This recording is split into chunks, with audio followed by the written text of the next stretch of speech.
Hey guys, welcome back to How to Eat an Elephant. I am your host, joined by my co-hosts as usual, Emily and Megan. Welcome, you two. How we doing? Great. We are Misérables. Today we are Les Miserables. Were you even a little bit prepared for how fast the movement got in the story here in this section? It was jarring to me. How suddenly full of activity Yeah. the chapters were. We went from these long passages. I mean, the love story between Marius and Cosette and the long depictions of how they look at love and all these things. Yeah. And all of a sudden, people are dying left and right. Boom, boom, boom. Yeah. It was pretty intense. Yeah, it's like, do you hear the people saying a little fall of rain? No, it's totally true. It's totally true. In the musical, like every one of these scenes and characters has a long motif, and there's a beautiful song about it, and it takes a lot of time, and then it's like somebody sped the tape up. Yes. Here at page 1150. Yeah. I know, an ironic thing to say about such a long novel. Well, the opening chapter is entitled The Grandeur of Despair. It seems fitting here at the end of the school year. It refuses to become spring in the Pacific Northwest. It's so cold it's today. Dark. It's cold. It's Flag gonna one. be 80 degrees in 2 weeks, and Ian and I are headed to Alaska, where it will not be 80 degrees. I know. You're going the wrong way. Turn around. The grandeur of despair. The grandeur of despair, indeed. We're an uplifting bunch today. It's fitting. Don't you guys want to spend an hour with us? Okay. Yeah. Welcome to the show. We're gonna rally. We've got a couple of rousing bouts from Gavroche. Maybe those will lift us. I was gonna say it's interesting to me that Gavroche bookends the section. There's probably some kind of thematic observation to be made there. We open on the barricade where Enjolras and his friends are crouched with their carbines in their hands, waiting on the advancing troops, but they don't hear anything. It's dead silent until Gavroche's little voice sings out in a warning song as he scrabbles back to the barricade, pursued by soldiers. And then at the end of the section, Gavroche is making his way back to the barricade again, having delivered a message. Yep. Right. What do you guys make of the fact that he is the touchstone for this part of the piece?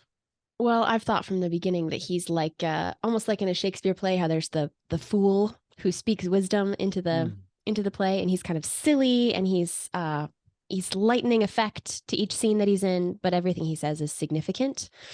In this section, Gavroche is actually called a clown, which I think underscores that whole reading of his character. He climbs over the barricade nimbler than a clown. And I thought that was cool. The wisdom of childhood. Mm-hmm.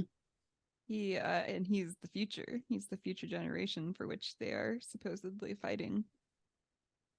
He kind of represents everything that they're fighting for, which makes it interesting. In our previous section, Enjolras was not very kind to Gavroche. They're a little more welcoming of him. They appreciate his services in this section, at least. Well, and they made a deal, right? Gavroche says, look, if I go play lookout, when I get back, you have to give me a gun.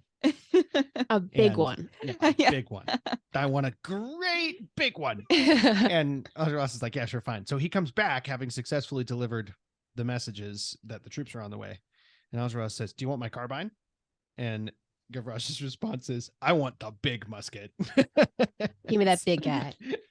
But before we get to that, we have the little drama of the flag, right? That the first thing that happens when the fire is opened upon the barricade is that they shoot down the flag, which seems like that's not a very good sign, symbolically speaking. Yeah, symbolically. Also, yeah, the symbolism definitely is there, but also it's practically kind of interesting because we're talking about a full broadside here from the troops, right? They're standing abreast on the road and everybody fires their muskets at once. And there's such a hail of bullets that it shoots the flag down, like shreds the pole the flag is on. So from the very beginning, it's pretty obvious that these boys don't have any kind of a chance of making it out of this alive. But that doesn't dampen their spirits at all, right? When the troops scream out and say, "Who goes there?" Enjolras' response is, "The French Revolution!" Ah! It's very aggressive. But I love the way that the troops are described. Their tread as they approach the barricade is, and I quote, "so indescribably enormous and so multiple that it called up at the same time the idea of a throng and a ghost. Mm-hmm. It was as though they were hearing the stride of the fearful statue legion." Mm-hmm. There's something implacable and inhuman Yeah. about the forces that are opposing these revolutionaries. Which makes it not just a political issue, but this feels very meta, right? It's Right. It's like the marching of time or fate or yeah. I liked, there actually were a couple of lines even before the section you read, Ian, that I circled just because I'm an English major and I loved it. The phrase, then the sound of footsteps, measured, heavy, many. Even just the, what is that called? A congeries, when it's a piling up of the same part of speech that sounds like what it is a little bit like onomatopoeia. And I like the line after that too. They approach slowly without a halt, without interruption, with a tranquil and terrible continuity. Each one of those lines kind of multiplies that feeling that we were talking about of fate coming towards you, not to be stopped, you know? Yeah, which is interesting because a lot of this section actually is wrapped up in the word continuity for me. We've talked about Gavroche being the link to the next generation from these guys that are doing the fighting in this one. But also, when Enjolras says, "we need to put the flag back," everyone is immobile, frozen by the fear of this horrible hail of bullets, except Father Mabeuf, right? Who has been catatonic in the pub the whole time, and he hears this call to raise the flag, and despite the fact that he's 80 plus years old and can barely move, rises up to put the flag back on its pole. But not out of bravery or any kind of nobility, right? It's literally, well, that's the question, I think, and why I bring it up in the context of continuity, right? Like we've been educated by the question of insurgency, right? In the last section, we've been educated to think of this as the latest in a string of holy uprisings, that this is something that the people do, in France particularly, but maybe even across the world. This is the way it goes when a power has become overbearing. The people rise up and correct the course of the nation. And I think Hugo wants us to be looking at this smaller revolution as something that is an extension of the one that came before it, continuity. But then now he's describing the measured tread of the government as a continuity. So that question hangs over it for me. Well, and then there's the whole confusion. All the people in the barricade are like, this man, he was from 93. He's like the spirit of the old revolution. Like Combeferre. Yeah. Well, and he, he does his thing. This is his eyes were illumined by the mournful fires of insanity. Yeah. So that's a questionable choice of words. And then he puts in the flag, he Vive la Republique, right? And then he's shot down. His arms are spread in the sign of the cross, which is very on the nose. The savior of the revolution. But like you said, Combeferre comes up to Enjolras and is like, we shouldn't share this with everyone else, but this guy, he's not a revolutionary. He's crazy. Like he was just kind of an old crazy. Yeah, he's just an old guy. Yeah. And a pacifist to boot. So does the fact that these boys are are willing to look at this man as a symbol of the revolution, even if that isn't actually his background, does the fact that they're willing to do that call into question the high ideals that we respect in them?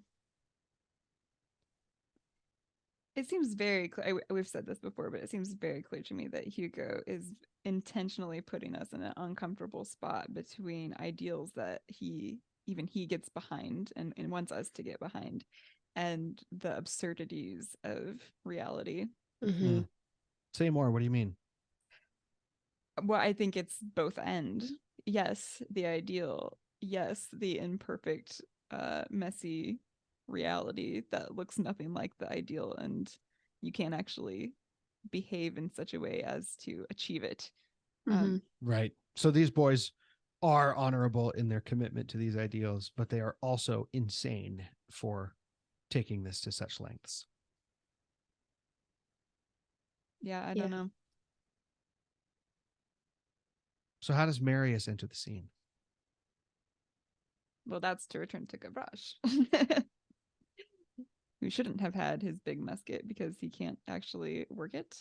And right, it's not yeah. loaded. And it's not loaded, and he's about to be shot. But Marius, which is interesting because in the section called Marius, Gavroche was kind of his foil. He opened and closed that section as well.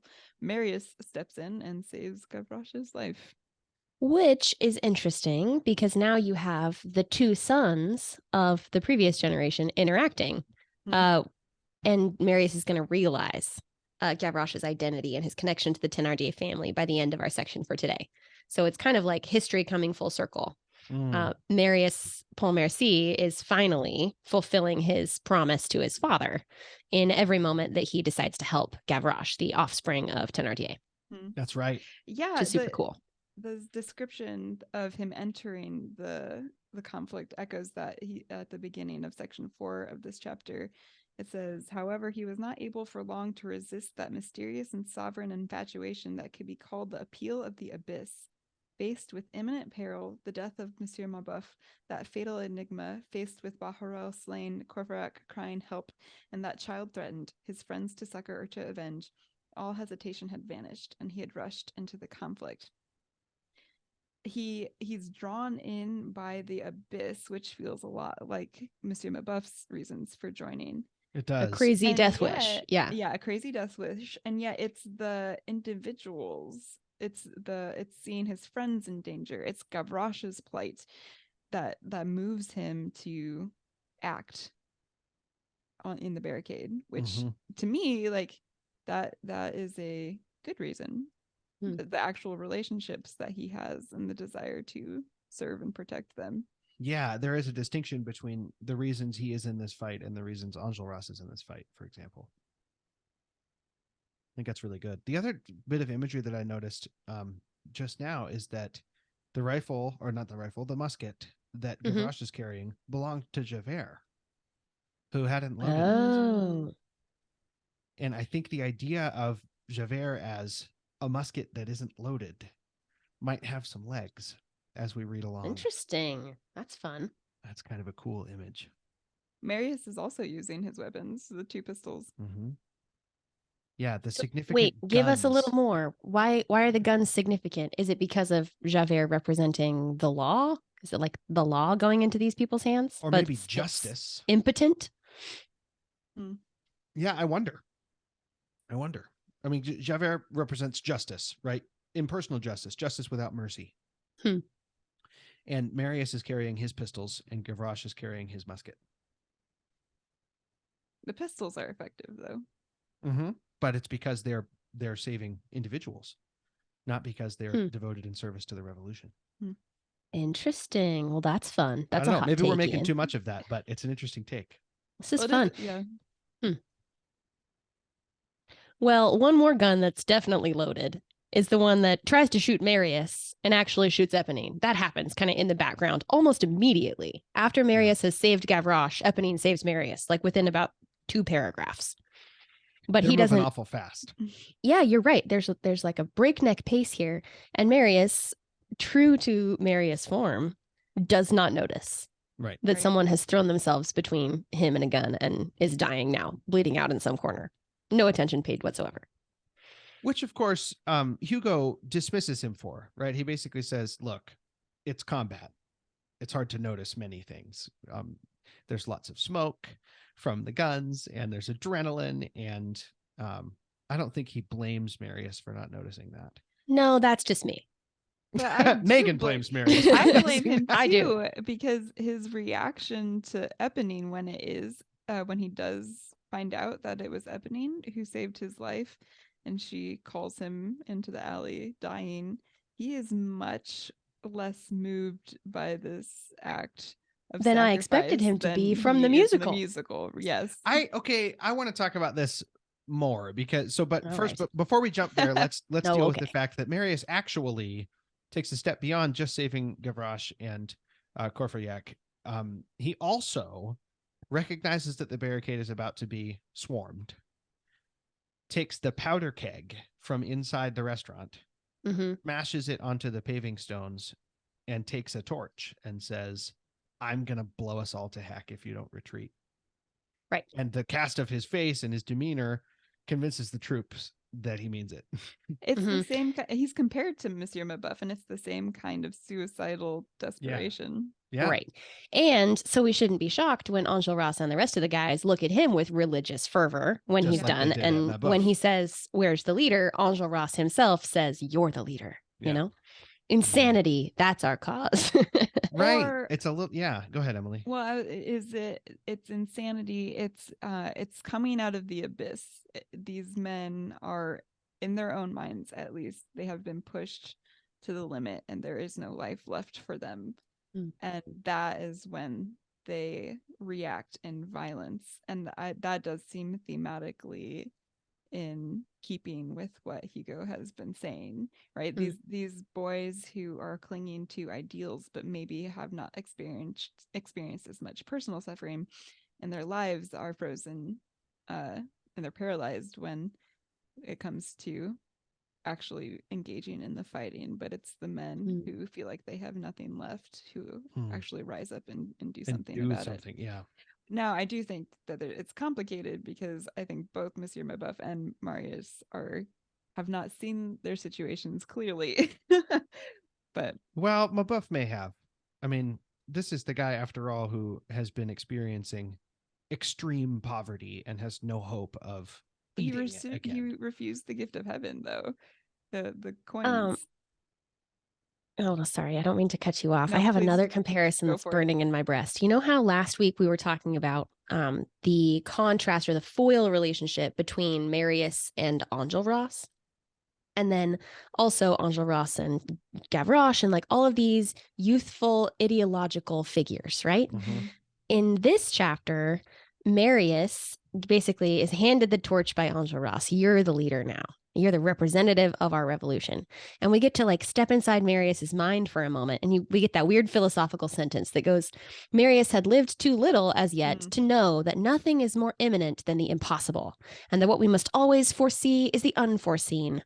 He was a spectator of his own drama, as of a play one does not grasp. So here he is in the grip of this fate, and he's watching his life play out. Maybe we could have a conversation about providence. And I was doing that as I was listening along and reading. But the very next paragraph turns immediately to Javert, who is watching the scene from the corner. And I just thought the sentence was so cool. He watched the revolt going on about him with the resignation of a martyr and the majesty of a judge. Marius did not even notice him. So we have two characters watching the world go on, the drama of life going on in front of them, as if they are unconcerned by it, like they're stepping back. There's some kind of outward perspective, but there's such a contrast in their attitudes towards the world going on around them. And I thought that was fascinating and maybe room for a little conversation. What do you guys think about that? That's really interesting. I hadn't thought of it. I mean, it's if Javert is yeah, I don't know how to answer that question. Javert is a judge, right? Well, right. And he's resigned to martyrdom and complacent, I think, because he feels himself to be in the right. Marius, on the other hand, isn't really concerned with what's right or wrong. He's concerned with what's real and unreal, because what he can't wrap his head around is that all this is actually happening. Is this some kind of crazy nightmare? Is this a dream? Like it's going too fast. I don't understand is the place that Marius is in, which it means Marius is more personally concerned with what's happening than Javert is, even though Javert is equally at risk of losing his life. Yeah. Right. It seems like Marius is participating in this scene, but aware that his participation is not because of his agency. He's participating without his will. He's finding himself in the middle of it. Yeah. And Javert is firmly convinced that his will is the only thing that matters, and he's not participating at all. He's standing on the sideline, keeping himself distant from his fellow man, standing as a God figure instead of being a man with everyone else. Intellectually, I think you're absolutely right. He is, however, tied to a post. Well, he is. Not a whole lot. I mean, that's the thing. No agency physically going on for him at all. But I feel like this sentence made me see Javert philosophically as a little God man. As an actor in the piece. Who's clinging to his agency with all of his fierce will, you know? That's, I buy it, Megan. That first line you read is really critical like it like kind of maybe a thematic key to one of the things that's been happening in this novel, where it says he had not lived long enough to know nothing is more imminent than the impossible. I don't know if you guys remember how many times we've been told that either Jean Valjean or Eponine or someone has done something for which it was no longer possible for them. Later on in the next chapter that we read for today, Jean Valjean is going to say he's losing Cosette. It's not possible. His life is no longer possible. And so there's this idea that the impossible is actually what's imminent, what can't, and that there's just some, I don't know, there's something beautiful about that. Because to tie it back to agency and non-agency, the possible is what you have agency to do. The impossible is you have no agency to achieve. It comes from outside you. It comes from the hills. The imminent. Yeah. I love that. That's a very hopeful reading. Okay, so on to a section where there are going to be some fisticuffs. I sense them coming.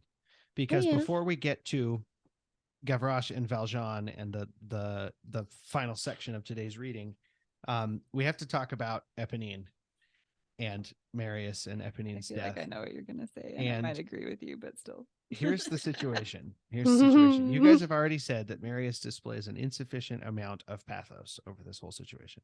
Yes. I don't know that I didn't get a chance to say anything, but I'll wait my turn.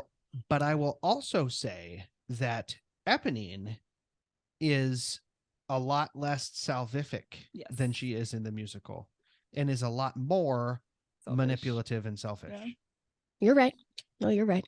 So what are we to make of this scene? We came in primed, all you lovers of the musical know this. We came in primed for A Little Fall of Rain, and it was going to be heartrending and beautiful. They don't talk about stars. There's no stars. There are no flowers. I'm disappointed by the lack of rain. Grow in Paris. There aren't any flowers in Paris. No flowers, just mud. So, yeah, it's just mud and blood and death. So what do you make of this? Which side are we on here? We're glad Marius is alive. Eponine has been such a compelling figure thus far. It was a little shocking. I mean, shocking and or like, oh, finally a bit of reality to find that she actually had been jealous in her love. Because thus far she's been very sacrificial. And she even says something to that effect, right? Like, I'm not sure why I did this. I knew you were a young man, and I knew what you were going to do when I gave you the address. But if I'm dying, you're going down with me. Right. I mean, he doesn't make any bones about it. Basically, Eponine had a letter from Cosette to give to Marius, and she intentionally didn't do that so that he would go to the barricades so that they could die together. Yeah. That's how specific he is. Yeah. Megan, what do you think? Well, I mean, I think all these things, this is all to be found in the text. Both of these characters are flawed and ultimately selfish, but I think that that adds to the pathos. It doesn't take it away. A Little Fall of Rain is gorgeous, but it's two perfect characters suffering in the face of an unfair universe. And you're like, and this scene, you should have ended up with Eponine. Look at what she did to you, and look how selfless she is. Exactly. It's a little bit like the love triangle is broken in the musical because you don't believe that Marius should end up with Cosette, period. I mean, Eponine is like this salvific, perfect creature. And this scene, the way that it plays in the book, makes more sense of the relationships. I think it's a little more human. She even says, you thought me ugly and I wanted you to die. So this was never going to work. And he's like, yeah, give me that letter. I'm really kind of thinking about Cosette right now. Wow, that's harsh. Goodness gracious. I mean, it is. This definitely felt like Hugo really being a little vicious with his reality, but it did play with, the ring of truth. Yeah. Yeah, they don't even, I mean, yeah, they hardly see each other in that moment. They do. They hardly see each other. Yeah, it still hits though. The very end when she's dying and she says, Monsieur Marius, I believe I was a little in love with you. And she tried to smile and died. And I just think that still should make you cry. Yeah. Whether that character who's saying that is flawed or not, she deserves a kiss, Yeah. Yeah. Yeah. And I also think that I think we can defend Marius a little bit in his response because, for example, he doesn't open up the letter and read it as soon as her eyes close. No, he doesn't, and He not stands in up and the he sight of the leaves. corpse, right? Right. Mhm. He somehow knew that he shouldn't read this letter inside of the corpse, which is, I mean, maybe what you can expect from a young man who just swore he was going to blow up a giant pile of rubble with himself on top of it. I mean, there's a lot I going on. also appreciate the clarifying sentence at the beginning of chapter 7. My child self appreciates this. I have to tell a brief story before I tell you what line I'm thinking of. When I saw the original musical in our basement with Dad and The the 10th rest of the anniversary Broadway cast recording. he is a huge musical fan, Mr. A is, and this is the very first musical that he really fell in love with, and he was showing it to us, all 6 of his passel of children, some of whom didn't really understand the language of English yet. I mean, we were young. Yeah, I don't remember Calvin caring all that much. No, Calvin and Charlie didn't care at all, but you and I were tracking, and I knew enough to know that like Eponine was pretty, and she was a girl, and he was a handsome man, and now she's like dying in his arms, and it's lovely. But then also Cosette. I mean, there had been like lovey scenes with Cosette. And I was so confused. So A Little Fall of Rain is happening. And Dad is, I remember him sitting on the edge of his seat. And he's like listening to the music. The music is what matters to him. And the music is just swelling and beautiful. And it just looks wrapped with attention. And I cannot get it out of my head that this man is a bad man. Because Cosette is the one that he's supposed to be in love with. And he's cheating on Cosette. I mean, even 9-year-old me is like, this is not right. So I interrupted in the middle of the climactic moment of A Little Fall of Rain. I'm like, Dad, this isn't right. What about Cosette? Marius is the worst. And he goes, oh, Megan. He got so annoyed with me and like told me to shush and rewinded the scene and tried it again. But this is something in our little hearts that requires proof that there's nothing immoral going on here. And listen to this. Hugo knows it. On page 1141, he says, this was not infidelity to Cosette. It was a thoughtful, gentle farewell to an unhappy soul. And you guys, I feel relieved. Since a small child, you've been concerned. Resolution like many years later. Dad did not give it to me. He had no time for this, but Hugo took the time, and I appreciate him. That is really funny. Well, as we are saying goodbye to Eponine, any parting shots? Any final comments? Do you guys think Cosette would give her life for Marius? No. Yes, I think she would. I don't either. No. I absolutely think she would. I think the book version of Cosette is a lot deeper than the musical version. I think the book version of Cosette is a lot like the book version of Buttercup from The Princess Bride. Oh, come now. Whose fault is that, though? Valjean has kept her completely hidden away from the entire world. Well, that's true. I guess that's probably what we should talk about next, huh? Yeah. So, yeah, that's actually a great segue. Nice work. So what happens here is Eponine mentions that her brother, she hears her brother singing, and Gavroche is basically offering another warning that there are more troops. And she says, oh, there's my brother. And he goes, your brother? And then he realizes the connection between Eponine and Gavroche, and therefore between Gavroche and the Thénardiers. And he realizes, oh, this is a chance for me to make good on my promise. I need to get Gavroche out of here so that he doesn't get shot. And so and it's convenient because he needs a messenger, because the note from Cosette has finally happened with Eponine's dying breath. She hands him the note, and he realizes that Cosette is still in the city. They haven't left for England yet. And he still thinks it's impossible. He's still full of despair and its grandeur. But he needs to write her a note, a sort of a final note. So he jots down something like, I'm going to die. Remember me. My soul is coming to you. And then he hands it to Gavroche and he says, hey, take this money and go deliver this note for me. And Gavroche says, okay. But then what if they take the barricade while I'm gone? Because I really want to see that. That's going to be cool. And Marius, rather than explain to Gavroche that this is no place for little boys, says, no, you'll have plenty of time because they're probably not going to attack again until the morning. So go now, and then you can, and then come back tomorrow. And you won't miss anything. Of course, hoping that it'll all be over by the time Gavroche gets back. 2 birds, 1 stone. Gavroche is too smart, though. Gavroche saved. He calculates his own speed, and I can just see him doing math on his fingers. 3 miles. I can do this. I can get there and back before the next attack. And so boom, off he goes with the note to find Valjean. Well, because that he defines Valjean. Right. Meanwhile, Valjean has discovered something. Whoa. Whoa. And Marius suck at being secretive. Oh my gosh, they leave messages out in the open all the time. All the time. Everybody knows about Marius and Cosette. I did think it was kind of cool that Hugo is like, this was not the only uprising happening in Paris. There was also the uprising of the individual. Like, he's got his own. It confirms that the revolution is a device as well as a setting detail. Yeah, I think that's true. I also love that he pretended to be Agatha Christie in this scene. The mirror. Hugo was like, we got to come up with a cool way to make this happen. Ooh, I know. If you blot something Writing and then hold it up to a mirror. So Valjean has figured out that Cosette is in love with some little dude, and he realizes the little dude is Marius. Yeah. And this causes one of my favorite lines. Actually, I had reason to bring this line up earlier today in a different podcast. There's a line about the darkness of the soul, or the issues of the individual soul, being even grander than the issues of the people, or even darker than the issues of the people.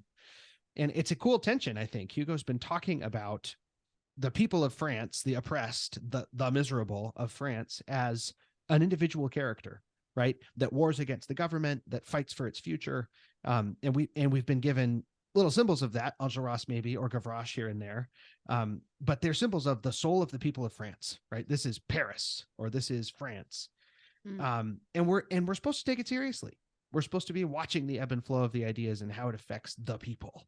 But in this scene, he takes an even deeper dive and says, don't ever forget the people are made up of individuals, and the human heart is a mysterious place. And let's see what happens to Valjean. And also, we can't see. I actually do. It's funny and Agatha Christie-esque, but also I think that it's symbolic that he cannot see what's going on right in front of his eyes until there's something about seeing in a mirror darkly. The mirror actually is what helps him see, but he has to look. He needs help in order to see what's really going on from outside. Yeah. So, of course, his instinctive and knee-jerk response to the idea of Cosette being in love with a man is hatred, right? It's Hugo calls it the final defeat, right? He hadn't been overcome all these years by any of his sufferings, but this was the straw that broke the camel's back.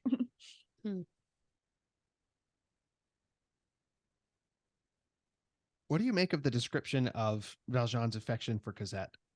I was just looking at that again. I don't know. I thought it was powerful and also just right on the edge of a little bit weird. Oh, is that okay to say that? Yeah, the one where he was like husband, father. Yep.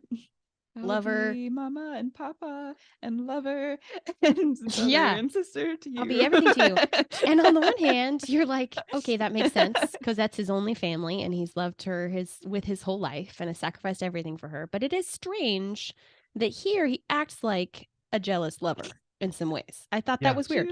Did you kind of feel like even Hugo was afraid of this section, that he was like, it was a lover, felt like it but freaked it him wasn't out. weird. He's like, I don't know how to tell you. He does. He says, poor old Jean Valjean did not certainly love Cosette otherwise than as a father. But, and then he goes on to say, but also he's kind of butthurt like a lover would be. Well, yes, that's certainly true. But I also think that his explanation of it is really elegant. I mean, more or less what he says is this man has never had anyone to love him or anyone to love. And he's been restricted by his circumstances, by evil fate, from having a normal outlet for any of these different shades of love, right? Whether you love your mother or your sister or whoever it might be. And so all of them are wrapped up into one and given to Cosette. The expression of it obviously is fatherhood, but it's of course it contains everything. And I think in me, it births compassion for Valjean. I understand where he is. I get the bewilderment and the terror and the response, which is rage. I totally understand what he's going through. Do you think it's too far to say that in identifying Cosette with all of these relationships, he has allowed her to, he's trying to have her fill more roles than she possibly can? as one human being, and in so doing, he's kind of made of her a god. Like he has mistaken her for the god who gave her to him. Mm-hmm. I think that's absolutely. I saw that in his final decision. He says, "There's a beloved. I am only the father. I no longer exist." If your existence is all wrapped up in another human being, that's idolatry. Yeah. Yeah. Yeah. Yeah. I think that's true. I think it's true. And what an understandable idolatry it is. I mean, we have been, one of the perks of this being page 1149 or whatever it is that we have lived a lifetime with them. Yeah, that's right. We have been on the interior of this man through sufferings and trials that have lasted for what? I mean, we've been walking with him for 30 plus years. And so I get it, man. And my heart bleeds for him. However, we aren't given any kind of a resolution for what's going to happen. We are given what I think might be a subtle nudge towards, you thought I was going to turn Valjean into a scary killer, but he's still Jean Valjean. When Gavroche shows up and his instinctive response is, oh man, this kid's hungry. Let me give him more money than he's ever seen in his life. Right. Yeah. Right?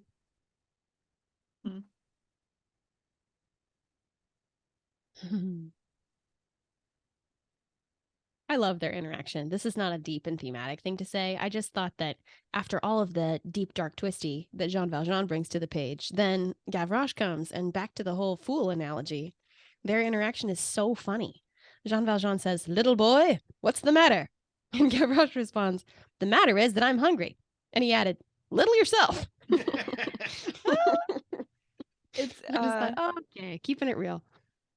I'm going to make a bold statement. I'm not 100% sure it's true, but is it possible that this is the first moment that Jean Valjean has not thought in terms of his own rightness and wrongness, in that, in as much as Gavroche says, you're going to make me stop, or like, you're giving me this money so that I'll stop destroying the lampposts. And Jean Valjean says, break as many as you like. Like this gift is not contingent on your correct behavior. He has the uniform of a National Guard, which is the enemy, and yet, having been utterly bowled over by this revelation about Cosette, his first action is actually one of grace, to not look at Gavroche through the lens of what is right and wrong, like Javert would, but to extend. Yeah. On the other hand, what he's doing is paying Gavroche to give him a note meant for Cosette so that he can intercept said note. And I think the implication is so that he can go to the barricade and make sure that Marius dies. There's that, yeah. But it reads a little bit like that scene where he was going to go to the courtroom just to make sure that everything gets squared away so that he's in the clear. That's a good point. The other guy is identified as Jean Valjean. Yes, and also this scene reminds me of a scene from the very beginning when he's trying to decide. His life's on a knife's edge. A man has given him his inheritance and said, now go and be a man of God. And in response, he steals a coin from another little boy who's a lot like Gavroche. And here we have Jean Valjean on a knife's edge again. And he's handing a coin to a little boy, but we're not sure of his intentions even still. I don't know. Thematically, though, those two scenes balance. Yeah, that's beautiful. That. I hadn't seen that. That's awesome. I really like it. Well, I'm not sure how much more deep insight I can wring out of this section, but I do think there's a great humorous tidbit here at the very end when Gavroche decides to tilt a drunk out of his push cart, his hand cart, and take the cart to improve the barricade, and then runs into a bunch of soldiers and pushes the cart at them in order to get away. And the response of the soldiers is to elaborate on that story because they feel silly having been beaten by a little gamin. And so it goes down in the annals of the police department's history as a noted battle. So good. Nocturnal attack on the post of the Imprimerie Royale. Even though it was literally just Gavroche singing some nonsense song, skipping down the road with a handcart. I just Oh my love goodness. it. Which is a little picture in microcosm of what's happening at the barricade. Yeah. Real history being made by small people. I actually think that might be true. And the question of whether real history is accurately recorded is brought up by that as well. Maybe these boys are just pushing a handcart at a police department. Maybe that is the effect of this revolution. Yeah, I don't know. Both of the images that we get for Gavroche in this scene, he's a fly in a bottle. He's making all the uproar of a fly in a bottle, but it's also a hydra of anarchy who's gotten out of its box. I think both of those are true of the revolutionaries too. They are not going to last much more than a fly in a bottle. And yet, it is a hydra of anarchy. You cut off its head, it will spring up again, you know? Yeah, totally. Pretty cool. I'm full of fear. About fear? the sewers, because we just officially finished. I love that she knew what you meant. We just officially finished the book Saint Denis, so we are on to the last one. Entitled Jean Jean Valjean. When are we scheduled to finish this book, you guys? I think that this last section we have I need to put it up on the website. Schedule forthcoming, but let's see, we have it divided into 5 more episodes, and then I'm sure we'll do end of book affairs. Oh, fun recaps. Maybe we'll do a music only episode where Ian and Emily and I all sing. Won't you all sign up for that? The entire musical. We will sing all of Les Mis in 1 hour as fast as we can. Ian gets master of the house. Don't tempt me, Frodo. Well, thank you both for your insights as usual. And thank you, listeners, for joining us. If you've been listening since the beginning of the Les Mis section of our show, bless you. Bless you. Thank you for your attention. And also jump on Facebook and tell us that. I'm an OG. I've been here since the beginning, because we would love to know how many of you have been following along, and we'd love to hear from you. Doesn't OG mean original gangster? It in fact does. And funny story, I just received an email from one of my seminary professors who's a very old man. And he signed it OG. How old are we talking here? He's pushing 80, I bet. Yeah. I don't know what it could possibly mean. Like, big gold chain. I'm racking my brains. No indication in his manner that he would joke in that way. No. No, I'm racking my brains for some kind of theological like phrase, right? Like Sola Deo Gratia. I knew a guy that signed his emails SDG. But I have no idea what OG could possibly mean. So until he clarifies, he is we're calling him the OG. And he's certainly old enough to be the original gangster. Oh my goodness. Well, friends, get back to your reading, and we will see you again soon for another episode of How to Eat an Elephant. Bon appetit. Bon appetit. Bon appetit.